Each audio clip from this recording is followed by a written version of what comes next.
Aterina ny araba tompoko lasy tompoko vavy tonga soa indray atao anatin'ny fotoanany fampalalam-baovao ny MBS ianao amin'izao alina izao asainam-panajana ianao araka izany anaraka ny vaovao hatramin'ny farany eo amin'ny vaovao makasika ny fifidianana avy hatrany nondeha hanombohana ny vaovao. Androany no fotoana natokany teo anivony komity ny fampihavanana malagasy na ny CFM na natotosana ny fanaovatsony makasika ny dina izay mamaritra ny fomba mendrika sy mahitsy anaovana ny fampelezan-kevitra ireo kandida mba hisiany fitoniana mialoha mandritra ary aorian'ny fifidianana tetsy amin'ny ministeran'ny raharaham-bahiny. Kandida fito tamin'ireo 6 ihany anefa no tonga nanao ny soni teny antoerana noro fitiavana sy manorandre malala. Kandida fito amin'ny 6 no nanao ny soni ny dina fifanarahana no volavolaina ireo rafim-panjakana misa fito na ny charte de bonne conduite et d'intégrité des candidats androany teny amin'ny ministeran'ny raharaham-bahiny. Kandida 5 tamin'ireo 6 kosa no nitsipaka tanteraka ifanaovatsony io no ny antony maro samihafa. Ohatra amin'izany ny fahitan'ireo kandida ireo ny tsy fandraisana andraikitry ny tompona anjara manoloana ny lesoka misy eto amin'ny firenena. Tony eo amin'ny trangana kolikoly ny fandikan-dalàna ny tsy fangararana eo amin'ny lisym-pifidianana. Misy ireo kandida izay tsy mifanindry amin'ny agentany zany hoe misy zavatra fampogramety aloha. Ohatra zao misy kandida any ivelany zao, misy kandida any amin'ny faritany ary izy ireo saika nandefa sortena ary mialatsiny. Misy ireo tonga dia milaza hoe tsy hanao sonira, misy ireo milaza hoe hanao sonira. Misy kosa ireo tsy tonga mihitsy mety misy antony samihafa ataoko angamba fa mbola misy fevitaona ahafahana miresaka mihitsy. Nilaza kosa ny teo anivon'ny CFM na ny filan-kevitra ny fampihavanana malagasy fa tsy misy ny sazy manokana ho an'ireo kandida tsy nanao ary ny tsy hanao soni ny fahatongavatsainan'izy ireo no andrasana. Manamarika fa tsy lalàna izy fa sary dia ny feon'ny firetretany no manery azy. Ankoatra izay, misy 12 ireo kandida hanao ny soni amin'ny fepitoana farany ny 7 Octobra ho avy izao eny amin'ny CFM Ampifloha. Tsy aivina moa fa ny fankatoavana ny fihavanana malagasy, ny fangararana eo amin'ny arabola, ny tsy fampiasana herisetra mialoha mandritra ary aorian'ny fifidianana, ny fanajana ny lalàna ary ny fanekena ny voka-pifidianana no satamife io dina io. Eo amin'ny vaovao makasika ny fiara-miasa amin'ny any ivelany indray no mariana androany 3 Octobra ny fankalazana ny andro ny fampitambarana ny Allemagne. Ity fankalazana ity moa no lasa fanamariana ny fetim-pirenena Allemagne nanomboka tamin'ny taona 1790 taorian'ny nandrodanana ny rindriny Berlin tamin'ny taona 1790 izay nampisaraka ny Allemagne tatsinanana sy tandrefana. Ny ka tamin'ny fiara-miasa eo amin'ny Madagasikara sy Allemagne ny lahateny nandritra ity lanonana fankalazana ity. Fidy Andretsoavina no mitatitra ny vaovao. Tamin'ny alalan'ny lanonana tsotra rehefa nanana ny lanjany tetsy amin'ny villa Berlin Ambatoroka no nanamariana ny andro ny fampitambarana any Allemagne androany. Nisongadina nandritra izany fa matotra ny fiara-miasan'ny Madagasikara sy Allemagne izay fanaharitra 350 taona. Anisan'izany fikajiana ny tontolo iainana, fiarovana ny harem-pirenena sy ny vakoka malagasy, ny sosialy. Reny rehetrareny dia nandaniana vola hatrany amin'ny 700 tapitrisa euro.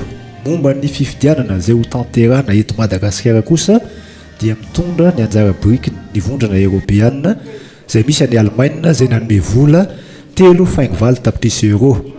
Namarany ambasador Allemagne miasa sy monina eto amintsika Harald Dakering fa tokony izay mendrika no handresy amin'ny fifidianana filoham-pirenena. Maro moa ny olona manan-kaja nanatrika ity fotoana ity ka anisan'izany ny filoha teo aloha sady kandida mitondra ny larina 520 Marc Ravalomanana. Teo ihany koa ny ben'ny tanàna Antananarivo Lalao Ravalomanana.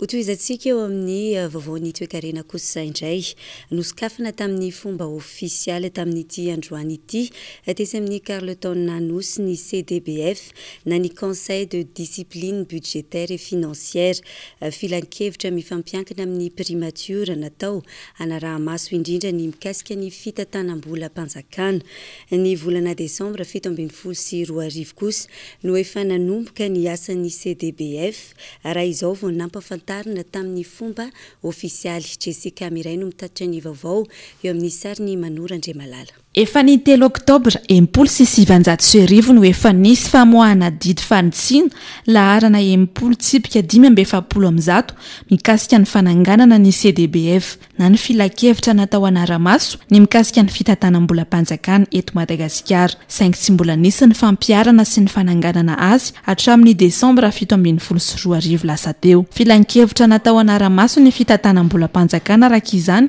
ny CDBF ka andraiky ny mametraka ny tsara tantana na ny bonne gouvernance eo amin'ny fampiasam-bola mpanjakana. Tsy mbola misy manerana ny nosy kosa hatramin'izao ny CDBF. Araka ny hitantsika moa zany lancement officiel ny CDBF ina dikan'izay misy historikany kely le izy raha ohatra ka tany amin'ny 3 Octobre 1960 nefa nisy lalàna mikasika ny CDBF dia tsy mety misy ny fampiarana le izy ny antony maro samihafa na dia ataontsika hoe tamin'ny 2004 izay 4 taona lasa zay nefa nisy le lalàna foana dia tamin'ny 2016 zany no nommé directeur général CDBF voalohany zany dia efa mipetraka tamin'ny toerana moa zay dia nizaka mandray andraikitra nanao ny fomba rehetrarehetra ahafahana mampanatanteraka ahafahana mampiodina an'ilay CDBF satria azatsika fa tena ataontsika hoe fitaovana goavana eo ampelatana ny fanjakana zay raha fanjakana te ametraka ny fanjakana tsara tantana marina dia tena fitaovana lehibe le izy mba hialana amin'ny gaboraraka mba hahafahan'le volam-bahoaka ampiasaina araka ny tokony ho izy makany amin'le tena vahoaka malaza. Anjara andraikitry ny CDBF ihany koa ny misoroka ny mety ho tsy fanarahan-dalàna eo amin'ny fampiasam-bola mpanjakana. Ko raha misy ary izay tsy fanarahan-dalàna izay dia hisy avy hatrany ny fampiarana ny sazy toa ny fandoavana lamandy 3 tapitrisa hatramin'ny 30 tapitrisa ariary aorian'ny fanadihadiana ataon'ny CDBF hatrany. Tafiditra ao anatin'izay tsy fanarahan-dalàna izay ohatra ny fampiasana vola mpanjakana amin'ny tsy tokony ho izy ary ny tsy nahazahoana lalana. Eo ihany koa ny fioarana amin'ny fiatran'ny vola tokony ampiasaina izay efa voafaritra mialoha. Lafim-baovao hafa kosa indray iverina ny fanamboarana ny taratasy fahazoan-dalana mitondra fiara na ny permis de conduire sy ny carte grise. Isy araka izany ny fiara miasa ny SIM na ny centre d'immatriculation de Madagascar amin'ny orinasa Vaovao. Ny antsipirin'izay ary miaraka amin'ny Jessica Miray sy Manora Andriamalala.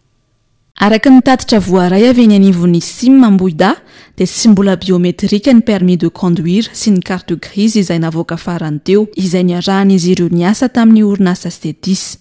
Araka izany dia nifarana ihany koa ny fiarahan'izy ireo miasa ka orinasa Vaovao indray no nahazo ny fifanarahana.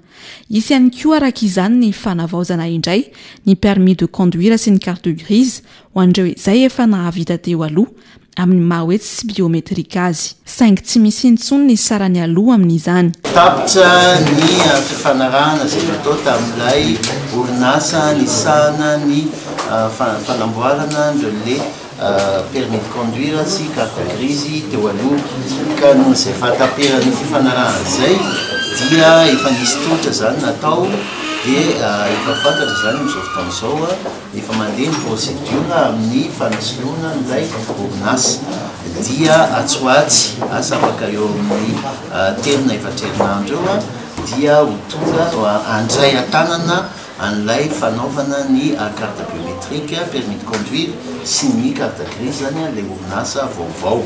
Dia anelan'elan'izay mitovy foana ny fandraisana ny mpanjifa manerana ny SIM eraka Madagasikara. Nisy araka izany ny appel d'offre na azahoana ny fifanarahana vaovao araka ny fanampanazavana avy eny anivon'ny SIM hatrany. tsy mbola nanomeny mikasika ilay orinasa vaovao kosa ny avy eo anivon'ny Sim Ambohida. Nilaza ho tsy nahafeny asa ihany koa ny avy eo anivon'ny Setis ka izay no nanapahan'ny fiarah-miasa izay tsy tokony hifarana raha sy ny taona 24.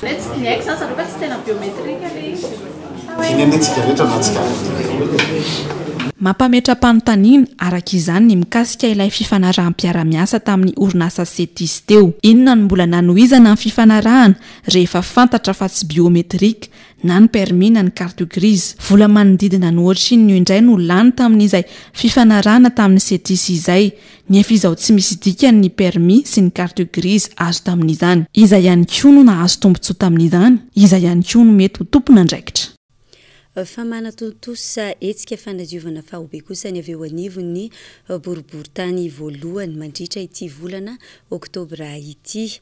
Ireo fokontany 420 ao anatin'ny boriboritany no miara-mientana mandritra ny etsika, tanjona ny analana ny loto mivangogo sy manetsina ny lakan-drano rehetra amin'izao akatoko ny fahavaratra izao mba hisorohana ny valanaretina isan-karazany sy ny fiakaran'ny rano.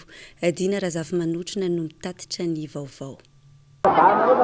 Niara-netana avokoa ireo mponina rehetra teny amin'ny fokontany ankasina tamin'ny fanatanterahana ny asa fanadiovana faobe izay karakarain'ny boriboritany voalohany mba ho fiatrehana sahady ny fahavaratra sy ho fisorohana ny fiparitahan'ny valanaretina. Tonga maro tokoa ireo mponina tamin'ity androandroany ity no ny fahatsapan'izy ireo mahazava-dehibe ny vokatsoa azo avy amin'ny fahadiovana. Raha tsy aivona dia anisan'ny faritra iva sy moratondraka eny amin'ity faritra ity ka izay indrindra no antony amerimberenina ny asa tsy voalohany raha teo fa efa asa fanao matetika. Ankoatra ny teny amin'ny faritra Kasina dia nidiovana ihany koa ny teny amin'ny 17 hektara afovoany andrefana sy ny teny amin'ny faritra avaratra andrefana. Etsika taona ity zany dia etsika mandritry ny ity volana Octobra ity, etsika izay karakarain'ny boriboritany voalohany miaraka amin'ny fokontany 420 eto anivon'ny boriboritany voalohany. Etsika fanadiovana faobe izy ity satria raha tsika malala fa efa ho avy ny orana zao, ho avy ny fahavaratra. Nizarainay zone anankifito ny 420 fokontany ka ny zone voalohany zone 1 zany no manao ny fanadiovana faobe dia fokontany valiny ao anatin'ny zone 1 dia efa mizaly ny calendrier zany ao anatin'ny 2 volana tafiditra daholo ny zone anankifito. Ny komina Antananarivo renivohitra dia manentana hatrany ny mponina amin'ny fanadiovana ny tanàna ary anjarany tsirairay kosa ny manohy sy mitandrona amin'ny fahadiovana izany satria Antananarivo madio sy milamina no tanjona. Mbola izany eo amin'izay vaovao mahakasika ny fiarahamonina izay ihany. Ny trano tsy zarizary, ny tsy fisy ny asa ihany koa etsy andaniny, ny fako izay miteraka ny valanaretina samihafa toy ny pesta, ny raboka sy ny sisa. Ireo no anisan'ny olana mampizaly ny mponina eny La Réunion kely nandritry ny 20 taona izao. Manoloana izany dia mangataka ny jeren'ny fanjakana akaiky ny amahana ireo olana ireo ny mponina eny an-toerana. Mariana Mofo efa mahery ny arivo ny mponina eny La Réunion kely eny amin'izao fotoana izao izay miaina anatin'ny fahasahiranana tanteraka. Noro fitiavana no mitondra ny vaovao. Taoriny ny taona 2024 tsy nitsahan'ny tombo ny fahantrany monina eny La Réunion kely noho ny fiakaran'ny vidim-piainana. Anisan'ny olana mampikaikaiky azy ireo ny trano fonenana tsy zarizary izay atahorana amin'ny fotoan'ny fahavaratra sy mba ampitaonina ny rivo-doza. Eo koa ny tsy fisian'ny asa ara-dalàna iveloman'ny mponina. Saika miaina amin'ny fivarotana ireny fitaovana madinika toy ny kapoaka ny tavoahangy avokoa mantsy ny ankamaroan'izy ireo. Olana tena ilainay zao dia satria ho avy zao ny fahavaratra dia efa mieritreritra mahitsy hoe tena ahoana indray raha olona fa tena ho avy ny fahavaratra ity sady mahery vaika mahitsy ny cyclone amin'izao. Hitahitan'ny mponina arak'izany ny hijerena akaiky ny lafiny sosialy, ny trano fonenana, ny fivelomana, ny fahadiovan'ny tanàna. Toerana zany tsy hita hoe ahoana zany ty toerana ity afaka ny mba hoe atsaraina ve sa hoe mijanona amin'izao dia raha hoe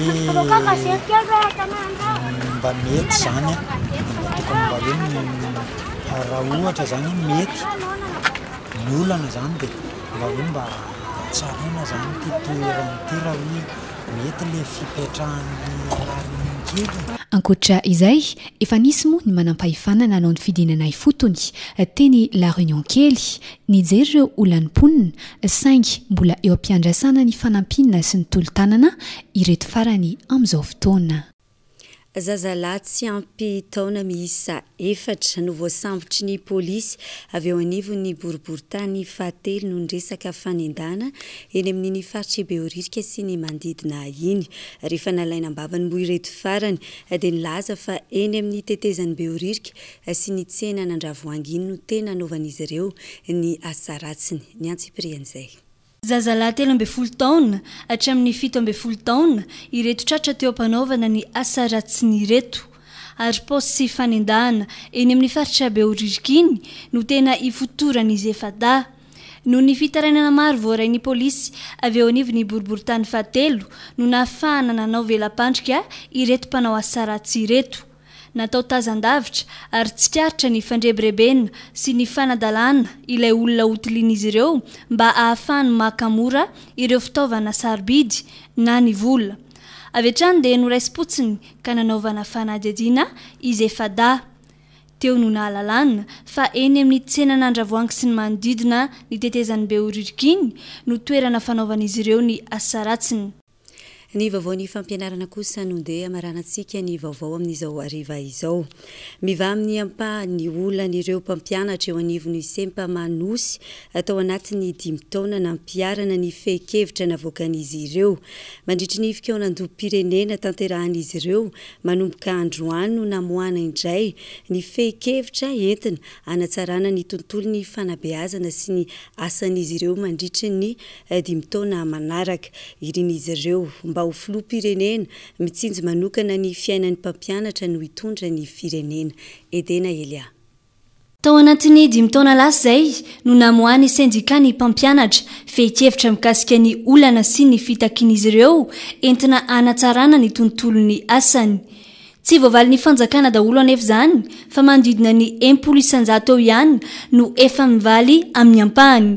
Ny fivelomandreo mpanabe manokana no tena tsy nisy nijery raha toa ka io no notsindriana mafy ka nahatonga ny fitokonana sy ny fitakianany sesesy manerana ny nosy. Nisy apahany valy tsikelikely le izy ohatra raha mitenitsika hoe 500,000 ariary ny resaka arabola fa motivation arabola dia 25,000 ariary no azo amin'ity taona ity ary 100,000 ariary mandritra ny 3 taona. Teo ihany koa ny resaka ho an'ny sortan'ny école izay niresahana hoe tokony tsy handalo contrat fa indrindra le fampiakarana an'izareo kategorie 4 sy 3 izay any amin'ny 2019 moa izy zareo no amanana an'ilay olana. Eo ihany koa ny resaka fanafoanana contrat le bonification ireo mpampianatra frama izay amin'ny 2019 ihany koa. Teo ihany koa ny resaka remboursement frais médicaux. Remboursement frais médicaux izay tsy misy anio any amin'ny faritra. Nefa ambaran'ny tompony ndraiky fa efa nandeha izy amin'izao tsika miteny zao reny rehetrarehetra reny zany mbola mivaha amin'ny apahany fa mbola tsy izy rehetrarehetra. Nandritra izay 5 taona stap 5 taona zay dia mahita zay ohatra 700,000 ny zavatra napetraka anay tsy ampy zany satria le tena mahakasika ny ainay zany tsy voakasika satria araka ny voalaza teo faralahy mampiasa fanjakana ny mpampianatra. Mbola mitohy mandraka kehitriny io olana io latsaka ambany loatra ny karaman'ireo mpanabe ary izany indrindra no antony siny ny fitianan-doham-pirenena ataon'ireo sendika ny mpampianatra ireo mba hamolavolana fehi-kevitra ary atolotra izay ho filoham-pirenena hitondra mandritra ny 5 taona manaraka izany mba ahafahany mitsinjo ny mpampianatra indray toy ny tamin'ny fitondrana tamin'ny 10 taona lasa. Tianay zany ao anatin'izao fehi-kevitra zao hoe zay olona zay mieritreritra ho filoham-pirenena eo sahady izy zany zao dia efa mieritreritra hoe inona le olana amin'ny mpampianatra tokony vahany mba tsy andro hoe hisy grève mafana vaindray dia zay vao hitady fomba rehetrarehetra hamonoana hafa fa zao sahady zany dia efa tokony eritreritra hoe ho anareo zay mieritreritra ho filohareo manana vahaolana zay manana olana dia aparitaka io menay andreo raha ilana zareo le izy omenay anazy tsy ilainy moa le izy rehefa tonga ny fotoana ilanay anazy takinay aminazy. Nitsokatra tamin'ny fomba ofisialy androany ny fitianan-doham-pirenena ho an'ireo mpampianatra eo anivon'ny sempa manosy. Teboka 9 nodiniana mandritra izany ary arafitra ho lasa fehi-kevitra. Tafiditra ao anatin'io teboka 9 io ny resaka fampidirana ireo mpampianatra frama ho lasa mpiasa-panjakana. Eo ihany koa ny fitantanana eo anivon'ny fanabeazana, ny resaka tampikarama sy ny maro hafa. Maharitra 3 andro moa ity fitianan-doham-pirenena ity. dia izay ihany koa no entina manakatona ny fotoanan'ny fampahalalam-baovao amin'izao alina izao isaorana ianao tany tokantrano niaraka taminay teto hatramin'ny farany ampatsahivina ihany isika rehetra ny tokantrano fa arahinao isan'andro eto amin'ny fahitalavitra MBS ny tantara mitoy le prix du pardon mialohan'ny fotoanan'ny fampahalalam-baovao ny tena kosa dia mametraka ny veloma mandram-piona ary manome fotoananao amin'ny rapitsy toy izao indray veloma